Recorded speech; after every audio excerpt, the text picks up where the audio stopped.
The Thin Man, from 1934, was based on a novel by Dashiell Hammett, and it is such a good movie. This one has been on my radar for a long time now.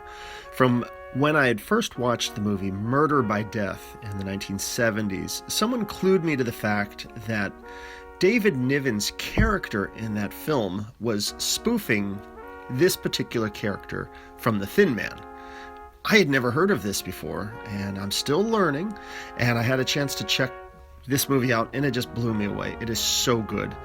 In fact, when I did a little more investigating, in Murder by Death, you have David Niven and Maggie Smith as his wife. They play the characters of Dick and Dora Charleston. They are spoofs of the names of Nick and Nora Charles, who are the duo stars of The Thin Man. That's awesome. Anyhow, as much as I love David Niven in Murder by Death, oh my goodness, The Thin Man is just in a league of its own. William Powell and Myrna Loy are just so good in this film, as they basically just play this pair of boozing, bantering, and very sweet, loving couple who solve a mystery together. Yeah, and they're so good acting together. I'd almost swear that this couple was married in real life. They come across as so genuine in their affections and in their drinking with one another. They are a perfect pair in this movie. So basically, William Powell, he plays Nick Charles, and Myrna Loy plays Nora Charles, a husband and wife team. And William Powell just has this silliness to him, as he seems to constantly be drinking and half drunk. But yet when the need arises, he can step into this analytical detective mode. He sort of reminded me of like a sloshed Walt Disney. I don't know how to describe it. He's a very funny actor, and his character was just amazing here. Myrna Loy is his beautiful and intelligent wife, and I just love their silly half-drunken dialogue throughout the film. And what really strikes you is that they really have a genuinely affectionate relationship, and it's something that from Hollywood you rarely get to see. You know, that genuine compassion and love in a marriage that's also balanced with plenty of joking and humor. So the story here is basically that Clyde Wynant, who is played by Edward Ellis, I swear I've seen him in some other films, but I couldn't track it down. Anyway, he plays this somewhat grumpy old guy who wants to give some of his savings bonds to his daughter, Dorothy Wynant, played by Maureen O'Sullivan. She's about to get married, but his wife is implied has, had some fellas on the side, may have gone and spent all of Clyde's bonds. So he stalks out with his evil look to his face. We don't really know what's going on. Now we cut over to our stars, Nick and Nora. They are on vacation in New York and are doing a great deal of drinking. I mean, these two drink constantly through the film. It's a mystery to me how they weren't just like staggering over through half of the scenes, but whatever.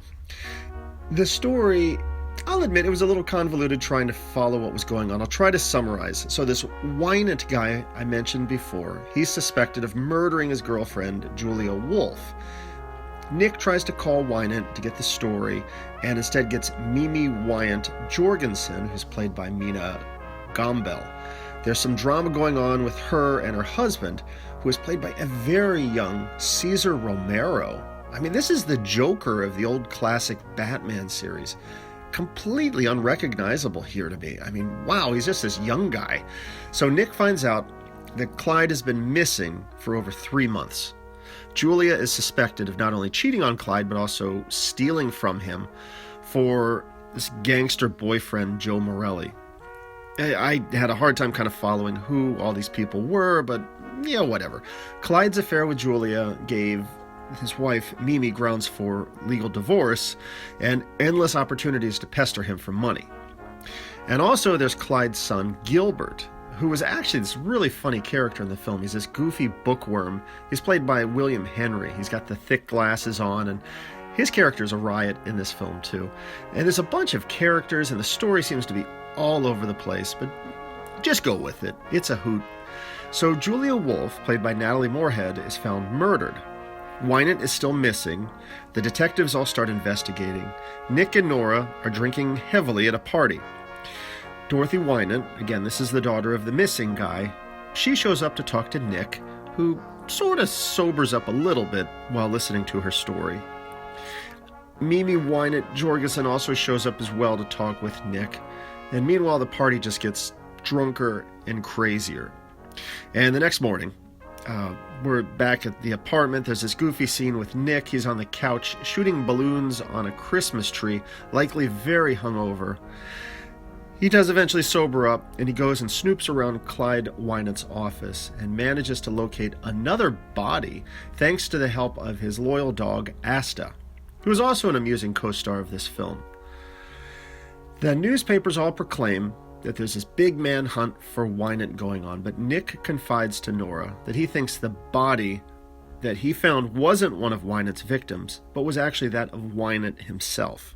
And as we build to the end of the film, he tells Nora he's going to have this big party with all of the suspects and people involved through the film, with cops all disguised as waiters. Kind of clever idea. So we build to the final scene of this film with this giant fancy dinner that Nick hosts. And I love the dialogue in this movie.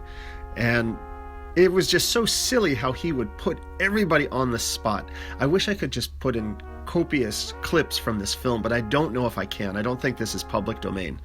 But Nick would say things like, "And that man was Tanner." And he'd direct his attention to Tanner. Tanner looks all nervous, and he would say, "Oh, I'm sorry, Tanner. Did you want some wine?" You know, silly gags like that. And he just keeps continuing going from one person to another, and it's just so funny. And this is pretty much the grand conclusion of the film. I'll stop the review here and let you see how it resolves so you can see who did the murder. But this film was excellent. And who knew that a loving pair of boozing characters could be just so entertaining? So just to wrap up the review, I'm so glad I got a chance to check this film out. I'll definitely be watching the rest of the films in this series. I think there are about 5 of them.